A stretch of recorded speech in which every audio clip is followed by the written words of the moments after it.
We're born in the moonlight. Ain't no fantasy. Can't breathe in the sunlight.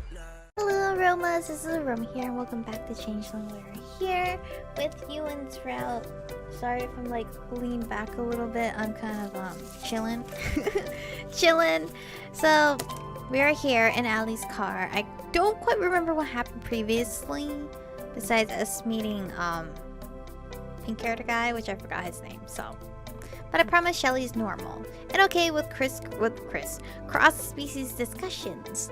Allie laughed again. Oh, right, when she told me that we're only supposed to be friends with our same type of species, I guess. I didn't know that was a thing, to be honest.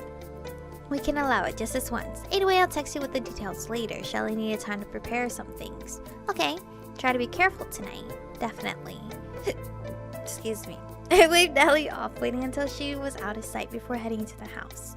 Everyone else was still out, so I went to the kitchen to set the kettle on for some hot chocolate and started up the stairs. Just in time to see the brownie bouncing its way down the sheaf of papers in its hands. I snatched them up quickly, and sure enough, it was some of Spencer's homework. The brownie stopped and stared at me. Come on! He blinks for this every time, you know?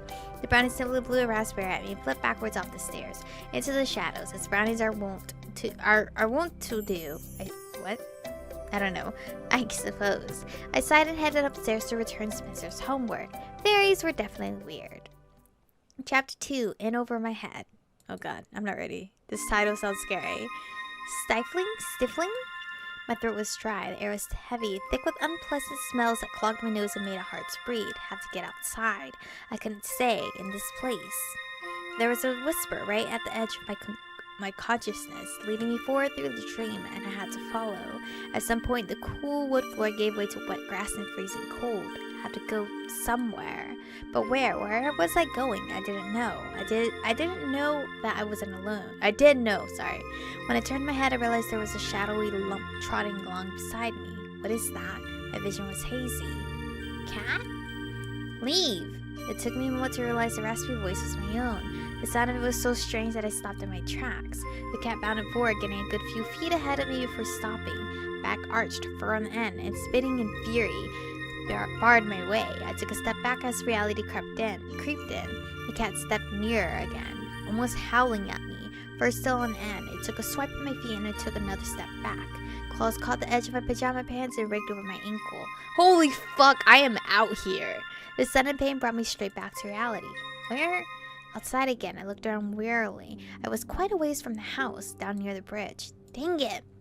It was bad enough that I was roaming around at night at all, but if I kept going out on the road, someone was going to see me. I could not let word of this get back to my parents. Then again, it was probably better than trapezing out into the woods. I pulled my shirt closer to me for all the good it did against the night air. And that cat. It had settled down and was sitting a few feet away. The white patch on its chest stood out starkly in the moonlight, but the rest blended into the shadows, except the bright yellow eyes. Did you try to stop me? It yawned and stretched and came toward me. I took a wary step back, but it followed until it was rubbing up against my legs, purring. I'm so thrown off. What? Why is Bretta being so nice? Welcome warmth though it did little to stave off the cold. Then it was moving again, walking passing back toward the house. I cast one last glance over my shoulder before following. It stopped after every few steps, looking back to make sure I was behind it. You're not a normal cat, are you? I mean, stupid question. What normal cat will wake me up then escort me home? I vaguely wondered if it maybe was Allie's. Like a familiar or something, which just had those, didn't they? Or maybe it was Shelly's. She was the one preparing some kind of help to keep me from wandering off at night. I guess it's too much to expect her to be able to talk. The cat looked over its shoulder at me, letting out a soft mew. I swear it was scoffing. Well, it's for the best. That would probably be freaky anyway. The cat led me straight up to my front door and sat on the lower step. Watching it, I stopped with my hand on the handle. Thank you, kitty. The cat stood, meowed, and disappeared over the fence. Brenna is actually really cute in this route. I watched it for a few seconds, but quickly retreated inside with a gust of wind, reminding me that pajamas were not meant for lurking outside in mid-autumn. I stopped just inside, shivering in the foyer. Now that I was back inside, anxiety set in full force. We had to come up with a better way to keep me safe than a weird cat. Even with my animal companion, I'd made it pretty far. I could not keep this up. Am I gonna check my feet? That she like scratched? because I'm sure it's bleeding. Hugging myself, I hurried back up to my bedroom and slipped into the welcoming warmth of my bed. I hadn't been gone long enough for the blankets to cool down completely. That was comforting at least. Still needed a better solution though. That was the last thought I had before I finally dozed off again. Ugh, morning. I was tired, so very tired. I sat in the kitchen propping my head on my hand as I leaned against the island. If I didn't, I was going to faceplant to my breakfast, or just fall off the bar stool. Maybe both, in an epic display of grace. I was trying to ignore the frustrated conversation filtering in from the family room. Spencer had been rummaging all over the house with Mom, and while I would have loved to help them on their search for clothes the brownie had stolen, I wasn't hugely thrilled at the idea of looking for Spencer's boxers, because apparently the brownie had stolen them. All of them. Holy fuck. I might have found it funny this time if I wasn't so tired. I stared down into my nearly empty mug, contemplating a third cup of coffee.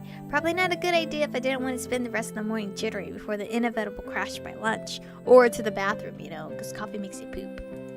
But the sleepwalking was really taking its toll. I rubbed my forehead wearily, biting back another yawn. It took a minute to realize Spencer was standing in the door watching me, but he didn't have the usual glare. He just looked lost. We stared at each other in silence. I should probably know better than to initiate conversation, but I just hated these awkward silences so much. I hated not even being able to talk to my own brother. Spencer started to leave the kitchen, breakfast forgotten on the table. Hey, Spencer? He stopped and looked back at me, but said nothing. Are you okay? He stood silently, two odd socks peeking up from under his pant cuffs, bag still dragging from one hand. Then he dropped his bag by the door and came back to the counter. I raised an eyebrow as he sat on a stool and pulled his breakfast over. Okay, silent breakfast then. That's an improvement, maybe. And silent breakfast was probably better than another argument at any rate. I was just turning back to my coffee when I saw the brownie sneaking up on Spencer's school bag. I glared at the brownie and it stopped in its tracks. I mouthed the words to it. Don't you dare.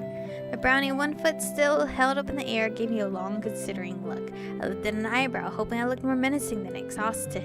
The little fairy shrugged and did an impressive pirouette before disappearing down the hall. Stupid fairies. Spencer finished his breakfast before me, shuffling out of the kitchen with his bag. I heard the front door open and waited for the bang of it closing. And waited. Frowning, I turned as I heard shuffling footsteps coming back to the kitchen. Michiko? Yes, Spencer? Did you want to lift to school today? Again? I frowned, wondering why he was so determined to do this. Maybe some kind of weird desperation? I already said I'd ride with Allie. She's probably on her way. Fine. Whatever. God damn it! Spencer's actually really trying to reach out in this route. To be honest. Hello? I have to check my comments later. He walks out of the kitchen as Mom walked in. She stood there, giving me a depressingly maternal look of disapproval. Uh-oh, here we go again, I guess. Michiko. I sighed, bracing myself for the inevitable. What? He's trying, honey. I hate seeing the two of you fight like this. He legit is trying this route. Like, this route is probably the perfect route to end off this entire series. I hate how I'm always the bad guy when he's the one who what? Just then, wasn't he extending an olive branch? I don't know. Michiko, just try, please. I know you hate fighting with him. Don't give up on him now that he's finally willing to try. I bit my lip, trying to bite back a retort to that. Why did I always have to be the bigger person? Fine, I'll try. I grabbed my bag and started out of the kitchen. If he picks a fight with me, you owe me ice cream. Deal. I grinned and left her there. Spencer was at the front door getting his shoes on. I pulled out my phone and checked the time. Wait, I'll come with you if Allie hasn't left yet. Just let me text her. What made you change your mind? Mom promised me ice cream. To be honest, you're the one who offered in the first place. Curiosity? What? You have to have a reason for offering me a ride when you don't have to. I decided I want to know what it is. I can't offer you a ride without a reason. No? No, you can't. Are you seriously even asking that? You hate me. You'd never volunteer to spend time with me without an ulterior motive. He sighed, but I noticed he didn't deny it. I pulled up my contact screen and sent Allie a text. Hey, have you left yet? Just about to. Okay, you don't have to stop by. Spencer's taking me to school today. What? Did hell freeze over?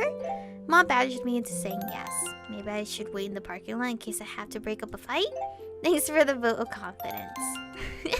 I really hope the two of us could at least make it to school without fighting. Then again, our track record wasn't the best. Looks like I'm riding with you.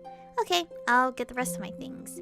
He went back upstairs and I decided to go out on the front porch to wait for him.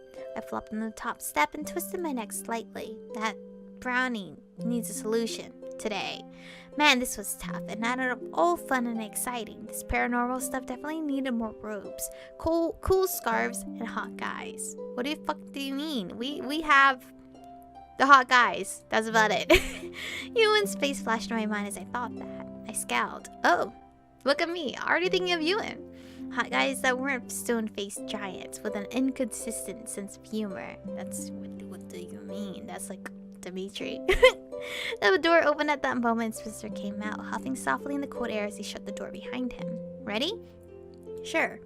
We didn't get far before I learned why he was so intent on getting me alone. Where there was no referee to threaten to ground us or fighting. I'm sick of my stuff going missing. I rolled my eyes. Great! You totally owe me, Mom. I'm sick of you blaming me for it. There's no one else. Am I supposed to believe Mom or Dad is doing it? So you wanted me to get in the car with you so you could just yell at me instead of just yelling in the house. Yep, should have expected this. Mom usually intercepted any argument that happened at home, and we didn't see each other enough at school for him to yell at me there. I didn't know what to tell him. If I said I didn't know what was going on, it would be a lie. I couldn't tell him it was the household brownie that he upset. He neatly backed me into a corner, and I couldn't do anything but play dumb. Maybe you're doing it just so you can blame me.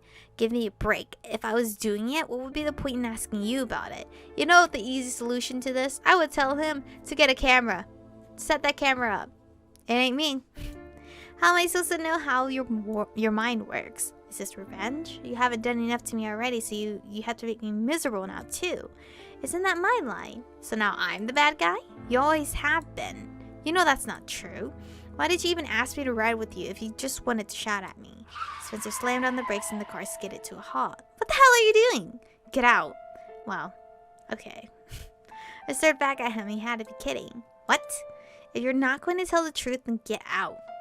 You know where when I said this route, Spencer's the nicest? I take that back. I take that back. Are you serious? We're doing this again. Last time you got a month of punishment. Riding by myself is worth a month more. Fine. I grabbed my bag and slammed my way out of the car, feeling sick to my stomach. I hated this. I hated him. I hated myself. He wasn't right, but I was just gaslighting him to protect the club, and I hated that. We didn't even get out of the freaking neighborhood. I was still standing there with the door open when Ewan sped past on his motorcycle. Oh, this is embarrassing as shit. I would literally cry. I heard him skid to a stop just behind us and looked over my shoulder to see him walking his bike back to us. He lifted his helmet visor and looked at us curiously. Everything okay? I looked away from him. No, it wasn't. Car trouble. Spencer reluctantly got out and glared at him. The car is fine. Ewan raised an eyebrow. Then why were you both getting out? You were both getting out of the car, right? No. Neither Spencer nor I spoke. That was probably enough of an answer. I was heading in early for a club. Did you want to ride me, Chico? Oh, you're a hero! My hero, not your hero. Fuck you, Spencer. It's not yours. I licked my lips nervously. I looked in between the two of them and trying to decide how to handle this. I could let Spencer win, or I could stand my ground and suffer a tense ride at school to prove a point. No, fuck that. I don't want to be near Spencer. The fuck? Obviously, this might be a choice that's huge. But I do want to be with Ewan. Again, if I get to the friend route, I'm just gonna have to deal and play the game all over again. Which, I mean, I'm not complaining. But proving a point just wasn't worth it. I really didn't want to have to have shouting match with Spencer all the way to the school. Yeah, you know what? I do need a ride. Ewan looked like he hadn't been expecting me to say that, but when I slammed the car door shut and started around the front of the car, he must have realized I was serious. He pulled his helmet off and glowered at Spencer? You're really kicking your little sister out of the car. Ah! Technically, I'm the older sister. You're a shitty brother, you know that? Actually, I'm older than him. By several minutes. You did not assume I was younger just because I'm a girl. I'm going to strangle them both. I mean, I guess people would assume that, because I'm usually, a lot of families, there's an older brother and then a sister, but in my family, I'm the older sister and then have a younger brother. Spencer scoffed. I guess people like you really do stick together. Here we go again. Ewan straightened instantly. What's that supposed to mean? My sister and I aren't the only ones people in school talk about. I've heard about you. Have we? I haven't. But this is where I'm actually gonna end today's episode off. I know, cliffhanger, sorry. But anyway, thank you guys for watching today's episode. Stay beautiful, and I'll see you guys in the next one.